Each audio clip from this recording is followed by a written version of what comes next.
How are you regulating your system now? And how are you identifying when you're starting to get unregulated?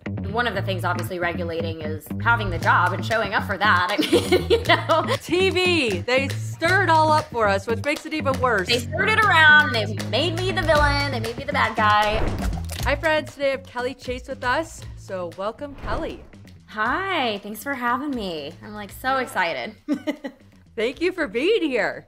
Okay, so Kelly, you may know from podcasting or from being an entrepreneur or potentially from her TV appearances and then social influencer. What do you identify as most? Wow. Probably a podcast host. I think that's maybe because I'm leaning more into that and I really want to grow my podcast in general. So I don't know. I've always wanted to be a talk show host, so I figured podcast hosting was the right avenue to start that. I like it. And you coach people, right, to help them fall in love with their lives. Yeah. I do. Yeah, I do. I want to say for 2023, I was pivoting just a little bit. I actually accepted a full-time position with a corporate, in corporate world. So that's taking up obviously a lot of my time, but I decided to do that because last year in 2022, and to be quite honest, ever since the show came out, my business has been, I want to say it fluctuated. It was a little bit inconsistent for me. And I know that just based on all of the personal development and healing work that I do, I noticed my nervous system just has not been very regulated since that show came out. So I feel like so many different areas of my life have just been very inconsistent and up and down. So with that being said, my bank account was too. So I was I have got to get something that is going to support me. And, I didn't even think about it like this at first, but recognizing, we have to do what we have to do in order to bring more peace into our life. And I'm okay, well, that's what I needed to do. And I'm as soon as I was offered this job, a whole weight was lifted off my shoulders because I'm okay, I'm going to be just able to make life work again kind of thing. It's just having that safety and stability. It's just such a beautiful form of self-care and self-love, recognizing that you got to do what you got to do. But it's been beautiful. I've been working at the company for 2 months and I've just been, learning so much about different industries and I obviously I have a growth mindset, so I love learning anyways, but yeah, it's just been a beautiful thing. So the actual private coaching and group coaching I have kind of put on the back burner for now, and I'm just using maybe my social media platform and or podcasting, and I'm hoping to do more public speaking events, so maybe using those avenues to create the impact that I'm looking to create. So wow, that's brave, right? Just being honest with ourselves and saying, hey, this is what I need to be my best self. And I thought it was going to look one way, but it's looking a different way right now, and that's okay. Yeah, absolutely. Absolutely. There was a bit of resistance around it at first, but I was hey, you know what, Kelly, you can't keep doing this. This influx of, X amount of money one month, no money another month. And I was oh my gosh, what is going on? And, I'm nearing my 40s and I don't want to be relying on my mother and father. So fair enough. Fair enough. Get my stuff together. So it's been, but it again, like I said, as soon as I got that job offer, I was a weight was lifted off my shoulders, and everything over these last 2 months has just felt so much lighter and more peaceful. And I think that's, how we all want to have a life. We want our life to be more peaceful and everything. So it's just been such a positive step in the right direction for me in so many different ways. So it's been great. Oh yeah, that's amazing. So when you were, because I think a lot of us run into that problem, right? How long do we stay? When do we make the pivot? What does that look like?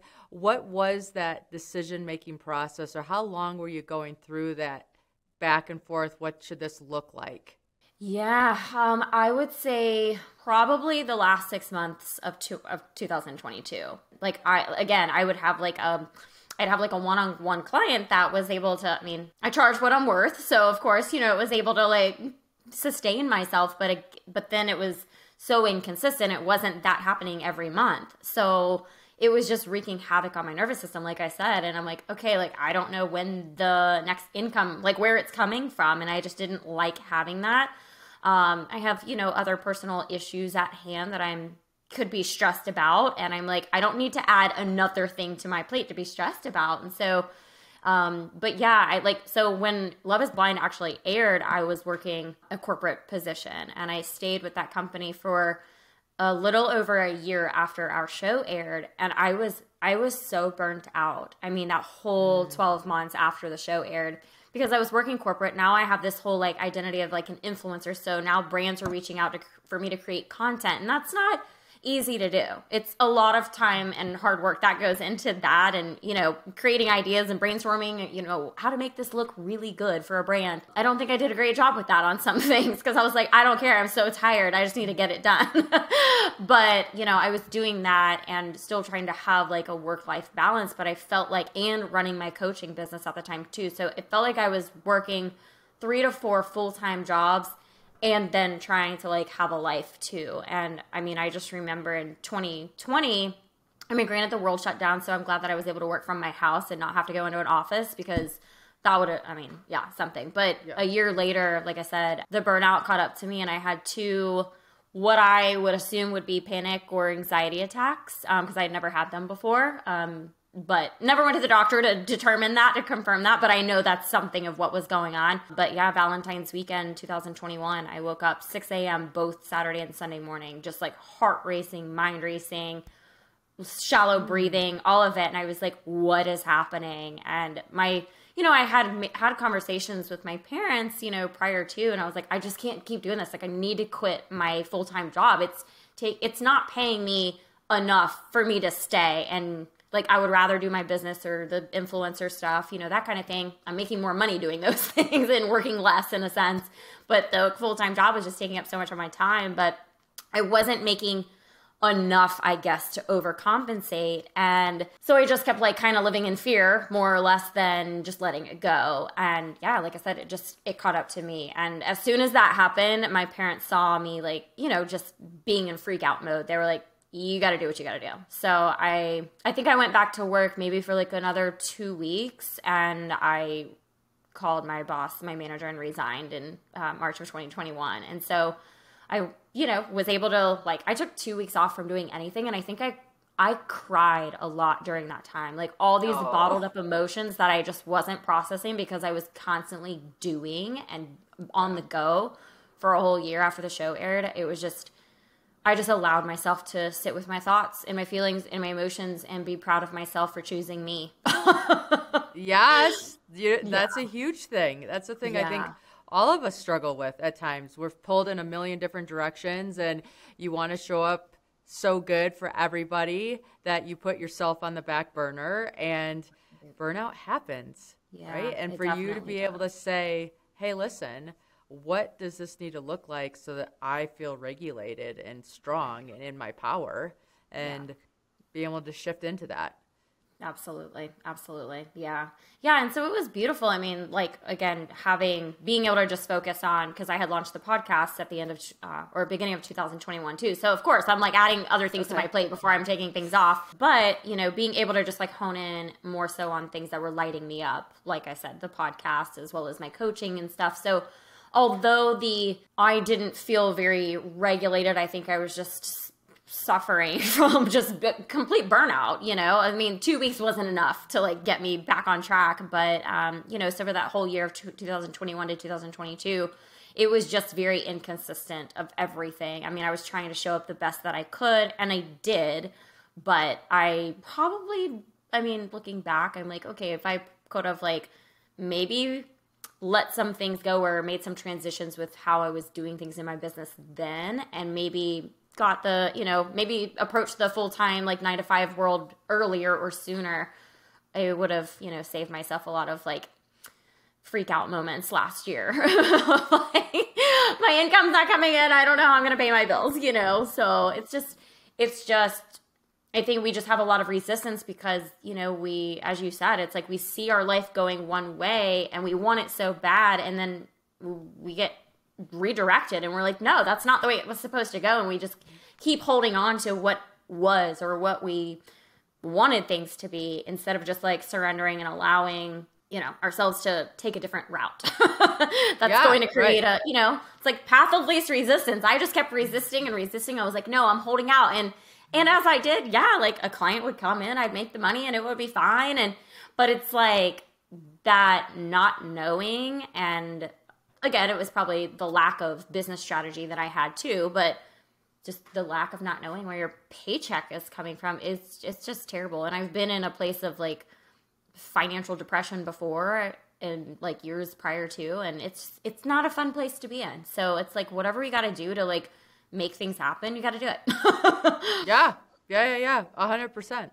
So I think it's interesting that you were in the content game with brands, because I feel that's a hot topic, right? Everybody wants to be sponsored and do this content creation and all those pieces. What did you learn during that process? Because there's so much that I think goes unseen. Yeah, again, it's a lot of hard work. I mean, I would say there was some imposter syndrome going on for me, because I would look at whether it's my other castmates that were also, now in the brand content creating world, or other reality TV, even other celebrities that I, like A-list celebrities seeing doing things, like comparing myself or my content to theirs and being like, crap, like theirs was so much better than mine. Like, how can I do it differently and how can I make it better? Which is great to like learn those things and observe. But I think just because of my dysregulation that was happening within, I was taking it like probably, just kind of like crazy to say out loud, but it's like as much self-love and like self-worth talk that I do, it's like I'm my own human too, so I practice what I preach. But I feel like it was hitting my worthiness. Like, oh, it's not good enough. Like that person created something and it looks like it belongs on a TV commercial. Mine looks like crap, and compared to theirs. So it was just like, oh, it's not good enough, or my engagement it dropped significantly, and I was comparing myself there. I mean, comparison really is the thief of joy. I sat in like just an unhealthy, it's like I battled an unhealthy and a healthy mindset for the last few years. And it was just like, it took so much of a toll on me. And I think it's just because I just had such a dysregulation of everything and I got wrapped up. But yeah, I mean, I would say that just staying true to who you are, a lot of us too, I mean, and I'm guilty of this. I wouldn't say that I like have done anything that was inauthentic, but maybe I saw someone's content and I'm like, oh, because it got X amount of likes or comments on it, I'm going to recreate that, make it my own, expecting maybe to get the same type of engagement. And then it flopped. And I'm like, what? Like, do people not like what I have, to offer? So again, it was just like hitting my worthiness button. And I'm like, oh my gosh, like I am just spiraling out of control here. Yeah. It's hard. I think for us to do anything in a risky or unstable environment, you have to have something else that's very stable to balance you out. Yes. Right? Yes, because if everything's moving or unstable, then you just have no foundation to breathe on or relax on, and it feels like you built a castle on quicksand. Yes.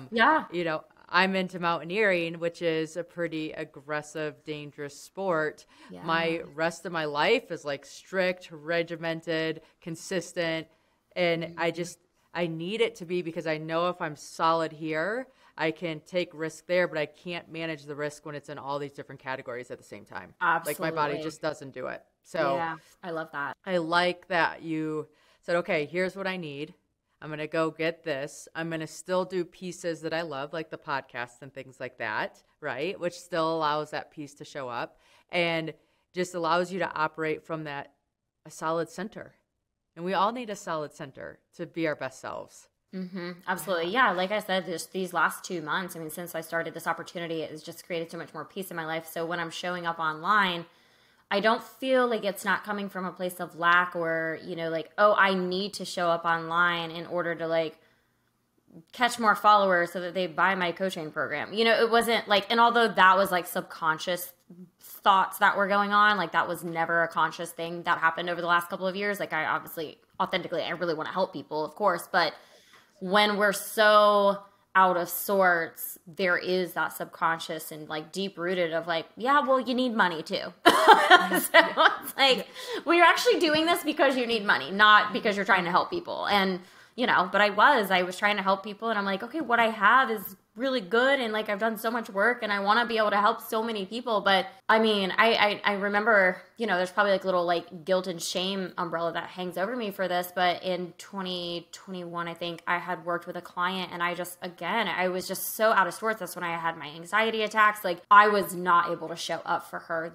in the best way. And I feel like, I mean, we still are friends and, have a relationship, but I remember having a conversation with her because I like kind of had like rescheduled a couple of our appointments. And she was like, that's fine, but like, can you tell me like what's going on? Why are you rescheduling and stuff? And I don't know, like at the time I was just like, no one needs to know what's going on with me personally. So I was just like, yeah, I just have some like personal issues. Like that was it. But I feel like she felt like I was just like pushing her off and not really wanting to, like, not making her feel important. And so I like felt so bad after that because I'm like, wow, I probably should have just like, as the coach and as a professional, I should have just been like, hey, listen, I'm not in a good space right now, and I'm not going to be able to show up for you the way that you need my attention.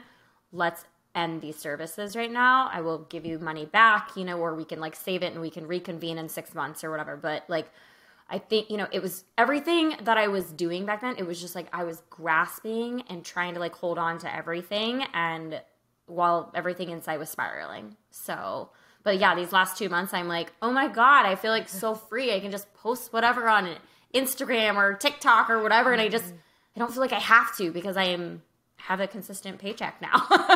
Right. Beautiful. Right. Yes. And sometimes when we're in it, right? It's hard to be the observer until we've gone through it. Yes. And I wish I was one of those people that didn't have to learn the hard way. Right. But for some reason, it just seems to be my path, right? Where right. I took it a little too far, or a little too long, or a little too much. And then all of a sudden I'm like, oh, wait, now we need to shift things around and make things work. So totally. Absolutely. Yeah. But I like how you're looking back on those situations and saying, okay, here's what I learned. Here's what I want to do better. Here's what it looks like. How are you regulating your system now? And how are you identifying when you're starting to get unregulated? Yeah, wonderful question. So, I mean, one of the things obviously regulating is having the job and showing up for that. I mean, that is a big part. I mean, since 2018, I always practice, this concept called the Miracle Morning from the book, The Miracle Morning by Hal Elrod. I've done that meditation, journaling, affirmation, visualization. I've done all of that pretty consecutively daily for the last 4 or 5 years. Oh, wow. Yeah. I mean, there are times I won't, and, a couple days here and there, but my body just feels so good doing that and pouring into myself in the morning. So that is one big way of how I do that, regulate myself. I went through a 6-month program this past year, which probably is, one of the biggest reasons why I decided to let go of the resistance that I had been fighting. But I learned, I got certified through hypnosis and Reiki and EFT and like NLP. So I was learning a lot of ways to regulate my nervous system and identifying that. So one of the things that we identify was there's a thing called parts integration, but just recognizing parts of you. Like we kind of look to ourselves sometimes and we're like, oh my God, I'm so, I'm so angry or whatever. And it's like, no, there's parts of you that are angry, right? Or there's parts of you that feel sad or parts of you. And so what I've been able to do over those last few months is just recognizing that within myself. So I'm kind of doing some inner child reparenting and holding space for myself. Whereas maybe, a year ago when my mind was spinning, I was just continuing to maybe parent myself as, and nothing against my parents, but, parent myself the way that I was parented of just constantly okay, well, I need to do this and I need to do this and I need to do this to make money and blah, blah, blah. And avoiding and distracting of how I was actually feeling. So I'm catering more to and listening more to my body. Being okay, no, we need to go for a walk today. I mean, I'm so grateful, the job that I have, it's an outside sales job. So, I mean, if I need to take 10 minutes, I'm going to take 10 minutes, or if I'm planning my day, it's kind of neat because I feel like I landed this gold mine of a position because it still feels very entrepreneurial. I get to plan my days and, do all that, but I'm getting out of my house. And so it's helping my mental health in a lot of ways in that regard too. But yeah, I would just say like creating a routine for myself and just, like I said, acknowledging those parts of me and understanding when I'm getting a little maybe overwhelmed, allowing myself to sit with that and be like, okay, Kyle, like, what do we need to do? Do we need to just go watch TV for a little while? Like, let's go do that. And so it's just acknowledging. I mean, it's kind of, like, as I said, you're reparenting yourself. So imagine I have a child and I'm like, okay, what do you need right now? So Yeah. it's really, No, I like that. Like leaning into yourself and be like, oh, wow, this is screaming this. So something needs attention within me. What is that? And how do I show up for this part of myself so it feels supported and heard and I can process further? I know when I'm starting to get dysregulated, I actually, like, that means I should slow down, but my natural tendency is to speed up. So one of my like cues for me is if I'm cleaning my bathroom like toothbrush drawer, all of a sudden, anytime I catch myself in there, I'm like, oh man, what am I avoiding? Like, I need to go sit down, reconnect, and figure out like what is truly going on here. And have you noticed any of those things in yourself? Oh yeah, absolutely. I mean, I am hyper aware. Like, even, so I'm not married, I'm not dating anyone. So I know that there's a void of companionship in my life too. And I am hyper aware when I go to even text a friend. Like, I'm like, Kelly, are you doing this because you're lonely right now? How can you fill up your cup by yourself first? Like, do you need to go dance? Do you need to go for a walk? Like, what do you need to do for yourself first? Because ultimately you're filling a void and kind of using your friend to fill that void right now. But granted, I'm like, but that's a beautiful thing to have friends and have human connection, is because we all need that. And you never know, like, maybe me reaching out because I'm lonely, that friend is feeling a little lonely too. So maybe, but they were afraid to reach out, so it's kind of like helpful in that regard. But yeah, I definitely find myself busying myself. I think cleaning has, just to your point, cleaning is one of my like vices, in a sense of like, I know that even when I have like other, maybe like business tasks, or I'm like halfway through writing a book right now. And that is, I'm sure that is a beast. And I've wrote like 25,000 words already, and now I just have to like go back and organize my thoughts. And I'm like, that sounds terrible, and I don't want to do that. Like, can I just pay someone to organize my own thoughts? But I know that I'm like, Kelly, you need to sit down for like 30 minutes to an hour every day. And what do? Not do that. I am going and I'm cleaning my bathroom, or I'm vacuuming, or I'm finding other things to do besides that. But what my book writing coach, she was like, you're going to discover so much through writing. Like, it's so healing and everything. And I was like, I know. And so she, like, every time she knows that I'm procrastinating and avoiding, she's like, what are you avoiding? Why are you not reading your own stuff? Why are you not sitting down and writing more or whatever? And I'm like, ugh. But I think that's why a lot of people maybe have resistance to journaling in general. It's like they don't want to see their thoughts, because what's going on up here is, not so pleasant sometimes. So, and there's a lot of stuff in my book that, I definitely have cried already writing those 25,000 words, bringing up past stuff that maybe I haven't really addressed yet, or things that I am addressing and still healing and working through. So, but yeah, I definitely find myself cleaning. I think that's the biggest thing that I do to avoid, or finding some social time. And then I do still drink alcohol, which is not helping. It doesn't really help that much, but I do that sometimes. Yeah, a little bit here and there, but and then the next day, if I did overindulge, then I'm like, crap, I had so much to do, and now I'm laying on my couch all day and don't feel great. So I do recognize some self-sabotaging behaviors, which I'm trying to work on too. So we're all working on stuff. We're all work in progresses, no matter what. We are. It's being a human is kind of funny when, like, you sit and think about it, right? Yeah. Like, what? There's so many different ways to do life, and there's so many different ways to show up, and there's so many different ways, and we get like stuck in little pathways and little ideas, and letting go and not judging, right? Yeah. Letting go of the judger. Absolutely. Yeah, I'm working on a book too, and it's, I swear, a war. Like, it's just a war.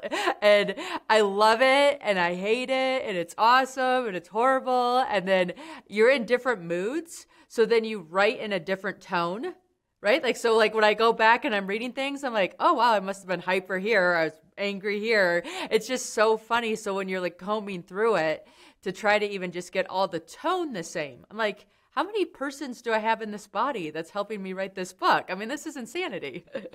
It's so true. I know. Well, that's kind of what I've been reflecting back on. I'm like, okay, I'm like storytelling in some parts, and then I go into like my coaching mindset, and I'm like, oh, well, this is what I encourage you to do for this, you know, blah, blah, blah. And I'm like, could I have that in there? Do I want that type of thing in there? Like, I don't know. So it feels very choppy, what I've written so far. And I'm like, oh my gosh, this sounds so daunting to go back through and read all of this. But I'm trying. I'm trying to have a deadline. I want to have it published. My birthday is at the end of July, and I want to have it published by then. So I started writing the book back in, I want to say maybe July or August of this past year. So it will be a full year.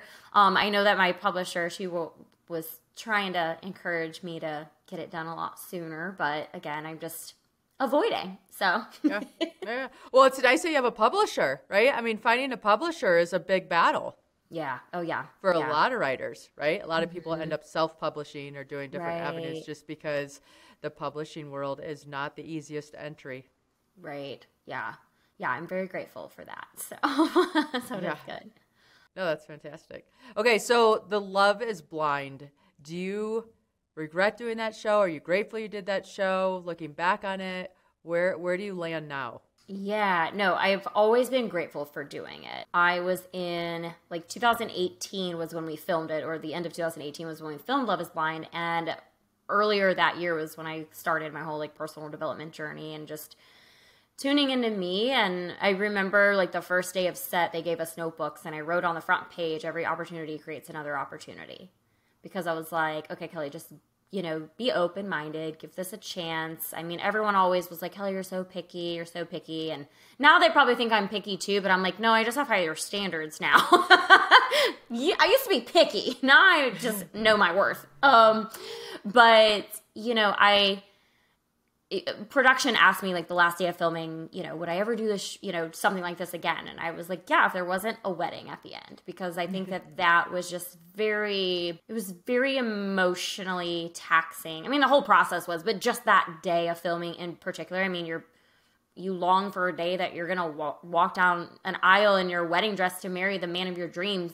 And then you know you're not going to marry this man at the end of the aisle, and your parents see you for the first time in a wedding dress. Like, I mean, my mom was crying, my dad was crying. I was like, oh my gosh. And I'm trying to, like, hold it together myself. And it was just highly emotional. And there were parts of me that felt like, am I taking away, like, from the real thing? You know, I mean, granted, had Kenny and I said yes, we would have been married. We had a marriage license. I mean, it was signed. So... Wow. Yeah. So it was definitely a real wedding, everyone.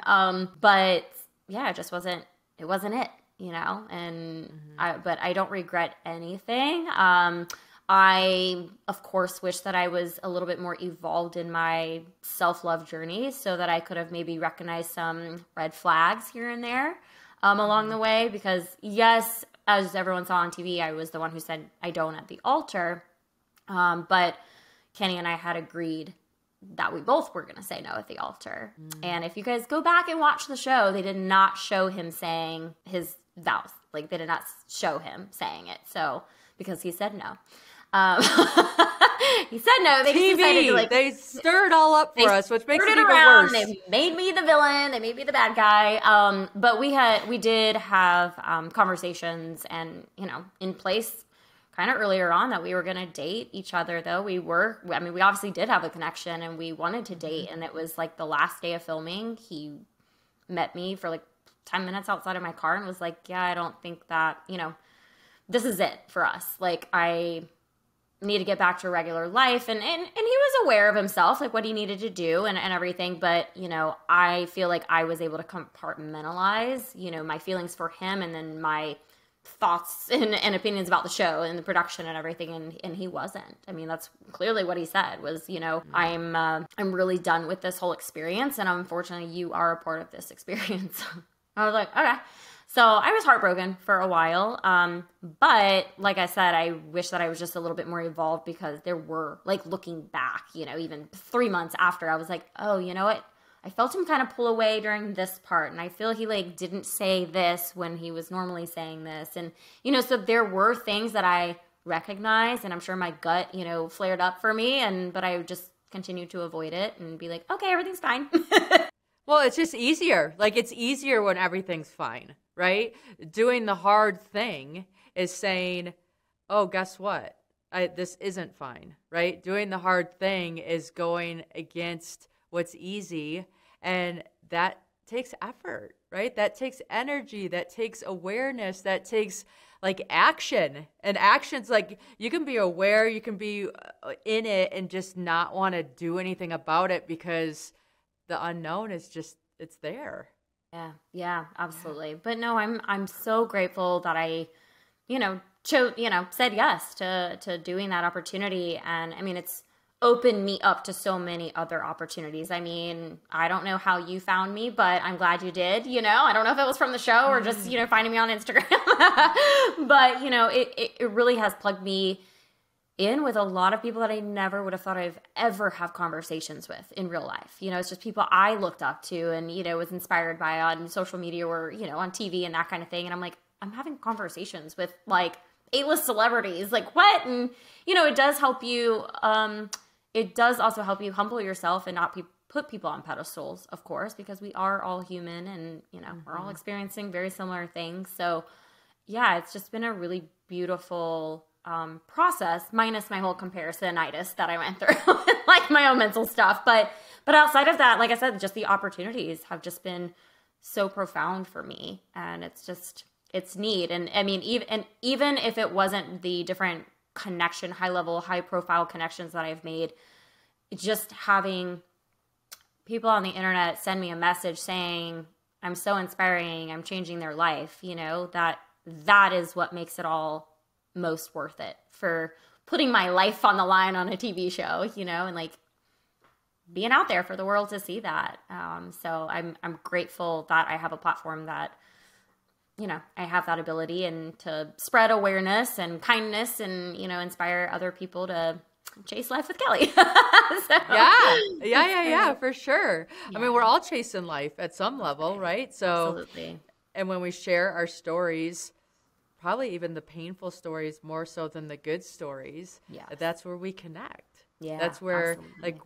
that's where we see each other, and that's where we're like, okay, she got through this, I can get through this. Mm-hmm. She did this, I can do this. And we just go on our path and step into what opens up, and that allows others to do the same. I mean, I'm a huge proponent of that. Yeah, absolutely. Okay, so the book's being written, the podcast is still happening. Don't you love podcasting? Because again, that's a thing that opens doors to people that you'd never be able to have a conversation with. Absolutely. Right? Yeah. Oh, I absolutely love it. It's just so fun. I mean, I feel like and again, kind of going back to my new job too, it's like, I feel like my superpower is connecting with people and just human connection. Like I love meeting new people. I love learning about their stories. So, I mean, that's what my podcast is about. Like, I want to learn your story, the hardships, the heartaches, the heartbreaks that you've been through, and how you've rose above, and what you've turned a mess into gold, or how you've turned a mess into gold, and that kind of thing. And it's just a beautiful thing, because as you just said, it is another level of like healing, not only for that person, but when others hear those stories, they're like, me too, wow, okay, if they can do this, I can do this too. And it just gives them some hope, or at least a different perspective on what they're going through. And I think that's just so valuable to so many people, and it fulfills me. It makes me really happy. And I'm not making anything off of it. I have no sponsors. I have no income coming from my podcast just yet. But so it's just been like a hobby of mine for the last year and a half, and it's fun. I love it. So it's great. No, I mean, we all have to have a creative outlet, right? Yeah. And whether you make money at it or not, it's just having that space to be able to play and explore and question and get curious, and then share what those stories look like on each other. Yeah, right? Absolutely. How did I do this, and how did you do this? Yeah. So what do you see like what's like the next year look like for you? Yeah, so I have been invited to do one speaking gig out in Denver, Colorado in June. So I'm really excited about that. It somehow fell on the same weekend as my 20th high school reunion. So I'm like, I'm going to fly to Colorado, I'm going to do my speech, and then I'm going to fly out to attend my 20th, because I'm like, I love my high schoolers. Like, I love my high school friends. There's no way I'm missing that. So yeah, I honestly want to continue to grow the podcast. I am seeking more high profile people to come on the show. But outside of that, I want to do a lot more public speaking. I want to do more traveling. So whether that is, personal or like group, trips. I know there's like Trova Trip is like a brand out there, a company out there that puts groups together. But even maybe doing like some type of retreats or workshops. I just want to get in front of people, like my human physical body in front of people. So whatever that looks like, I just kind of keep praying to God every day. I'm like, just send me an opportunity under grace in a perfect way. Like, I just want to exercise my talents and abilities to the best of my ability in this lifetime. And, I feel, the last 2 years, yes, I've been doing it. But again, there was like so much like inner struggle and resistance around things that I don't feel that I really shined my light as much as I maybe could have, or maybe I was holding on to certain ways of doing things that was keeping me from really stepping into that next level version of myself. So on my screensaver on my phone, it has like a little saying, like, I will no longer be a best kept secret. And I see it every day. Yeah. I'm like, okay, how can I step into her, that future level, that future version of me today? And like, what do I need to do to show up and, create the impact or share a message or whatever it looks like, or how can I get in front of another human that I've never met today? So that's a beautiful thing with my job. I'm meeting new people every single day. So it's cool. Oh, I love it. I love it. Yeah. Okay. So if somebody's in this spot where they're like, okay, do I shift into solo entrepreneurship? Do I stay in a corporate world, or vice versa, go into corporate world, get out of solo entrepreneurship? What are like 2 to 3 things you think they should evaluate that will help them make a decision that's good for them? Yeah. So, I think the biggest thing is, and I wish that I had done, but stay with that position, and or if you are struggling at that position and you just like hate your job, that kind of thing, find a new job that is going to support your happiness a little bit more while you're growing your business. I believe that having 6 months of solid, consistent income with your business as an entrepreneur is where you need to be to make sure that you are regulated. Granted, anything can happen, but I feel like if you have like a solid 6 months of consistency, you've got a nice system in process, and therefore it's just going to continue. And once you let go of that corporate job or position, then you're going to be able to give even more to your business, and then, it'll just skyrocket from there. In my opinion, I feel like that's how it would work. But unlike myself, I didn't do that. I didn't have that 6 months of systematic consistency. But I just couldn't, I was burnt out in all ways. So I just kind of had to like throw in the towel with the corporate job at that time. But moving forward, that is what I would do. Definitely have that like 6 month of consistent income with your business. In addition to obviously your salary at your company. But outside of that, healthcare or like self-care. Like self-care is like number one, almost like equal to that, what I just said. It's like you taking care of yourself is how you are going to stay regulated and keep your nervous system at a good place. If you're able to show up healthy for yourself, then you're able to show up healthier for other people and all of that. So you have to take care of yourself. And especially like, I've done this too. Like I hustled and grinded, a couple of times. And of course I like made a lot more money, but that's not consistent. You can't stay with that. It's not something that you can stay consistent with. So, okay, getting yourself to a place of like, kind of thinking now, going ahead and planning it. What is, how does the future version of me who isn't working a 9 to 5 anymore, who is solely running her business, how does she want to be running her business? Does she want to work only 4 days a week, 10 to 4? Like, what are her hours? Kind of like picture and get this image of in your head, and then say, what would it take to get there? Kind of, so you're reverse engineering more or less. And that is like a beautiful third step to it, is just doing that, like putting up that process of really honing in on, okay, what is this going to look like? And what are the steps to get there, so that I'm not seeing this image, but burning myself at both ends of the candle to get there. And then when I get there, everything's going to fall apart because I can't maintain it anymore. So really need to, so the 6 months, consistent income, self-care, self-care, self-care, pour into yourself as much as possible. And then, like I said, just the reverse engineering, I think are the 3 big ones. Yeah, no, I love that. I know for me, like I use this example with my kids in the kitchen. If I eat a healthy meal and you invite me over and you have brownies on the table, I'm not going to grab a brownie because I just ate a healthy meal and so I'm full. Right. But if I'm not full and I am starving and you have brownies on your table, I'll eat like 5 of them. Okay. Totally. And that's not who I want to be as a person, but I'm starving. So I'm making a decision from a place of starving instead of a place of fullness. Yeah. And so it's easy to use it in a food analogy, but this analogy plays into all things, relationship wise, finance wise, business wise, or whatever. And I love how earlier you said about self-care and making sure that you had self-care in your finances because that gave you a foundation to operate from. Right. And I always talk to people about, when I'm doing self-care days, sometimes I'll look at my credit card statements or look at my bank statements and I'll start making budgets and just seeing what's going on. They're like, that's not self-care. I'm like, actually it is because my future self is thankful for the work that I'm doing now so that I don't put my future self in a bad spot. And I have to check in and make sure that's where it is. And then I do love the reverse engineering. What is this ideal person that I want to become or be or operate like? Where am I at today? And a lot of times we like jump into the gap and that gap makes us feel overwhelmed and whatever because we're like not unsure. So it's learning how to take the little baby steps that don't put us into this like frailing position because we're so far from either side of where we were and where we want to be. Absolutely. Absolutely. So yeah, I think that's great advice.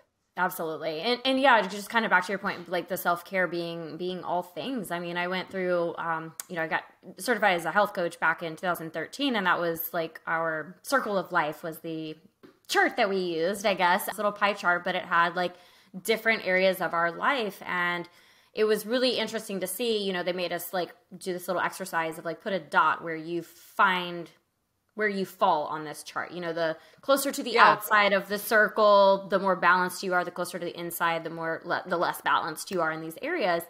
And, it was just really good to have that awareness to be like, oh, wow, my relationships or my creativity or my finances are totally out of whack. Okay, so what do we need to do? Let's hone in on those 3 areas of life. And again, what are some baby steps? What are some actions that we can take to improve so that our circle really looks like a circle and it's not like this zigzaggy little lines and everything. So that was like super helpful. And I always come back to that because it is like our primary foods are, our financial health, our spirituality, our exercise, our relationships, our career and business. And then our secondary food is our food. Like it is our nutrition, but they all work together. So if you can have like balance in every single area, if you're not eating properly, you're probably not going to really show up to work out, or you're probably going to be cranky and you're going to take it out on your spouse or partner or family member, whatever. And so that's affecting that relationship. And now you're not eating well. So you're drinking 5 cups of coffee a day because you're not eating well. And now your business or career are all crazy. It's like it all is connected. So we have to hone in on that. So yeah, when I said self-care, it is really auditing all areas of your life. Like, is there a room in your house where that needs some cleaning, decluttering? Like, can you let go of some things so that you can create space for new, or even just space? Create space in your life, So it's a beautiful thing. Yeah, maybe it sounds like, oh my God, it sounds daunting to go through every single area of my life, but you don't have to do it all in one day. Focus on one area. See, it's like really like take an audit of your life and be like, okay, where am I struggling the most? Let's like give that area a little TLC today. What's like one action I can do towards that? And I love the fact that you said you like sit down, and look at your bank account. Like I call those money dates. I do that too. Like at the 10th and 25th of every month, I'm like, okay, let's see like where my money is. So, it goes even deeper and further into this, but I've learned a lot about attachment styles, and, we have attachment styles in money, but we also have that in like relationships, romantic relationships. We have it anxious and avoidant and secure. And we have those same types of behaviors with our money too. So it's really neat to recognize, okay, if you're like, have a totally avoidant attachment style in a relationship and you're not really honing in on your partner's needs, or you're not showing up with emotional availability and vulnerability, how are you doing with your bank account too? Are you like never looking and you're just out there spending a bunch of money or whatever? Like, you know, so it's just really helpful to like learn these tools and techniques and just little like different methods here and there. I've just learned a lot over the last 4 years, and I'm like, they're helpful tools. I mean, I just love having the awareness. Tools give you the awareness you need in order to make the changes. And again, going back to that regulation of your nervous system, it's like, okay, I'm overdoing it in this area. What do I need to do to like let go, pivot, transition what I'm doing, and bring some more harmony into my life? So it's a beautiful thing to do that. Well, and you're using the tools. Yeah, so many of us know of tools, right? We know the tools, but we don't always use them. Yes, so I think exactly. It's pretty awesome that you're actually using them and implementing them and then reflecting and making adjustments, which is what we all hope to do, right? Yeah, absolutely. That's great. Okay, so how does the audience follow along so they can listen to your podcast, be aware when your book comes out, all the things? Where should we direct them? Yeah. So you can follow me on Instagram. It's Chase Life with Kelly, or at Chase Life with Kelly. And that's where I show up mostly. But as far as like podcasts, it's Chase Life with Kelly. It's called Chase Life with Kelly also. But it's on Spotify, it's on iTunes or Apple Podcasts, anywhere that you can listen to a podcast. So Google Podcast. And then you can actually watch the podcast too on YouTube. So I have the Chase Life with Kelly YouTube channel. Awesome. So, yeah. Great. Well, thank you so much for your time today, Kelly. You shared a ton of information for us to think about and lean into and say like, hey, is this life working for me? And if it's not, what can I do to get balanced? Yeah, absolutely. Well, thanks for having me. I appreciate it. Thank you. Thanks.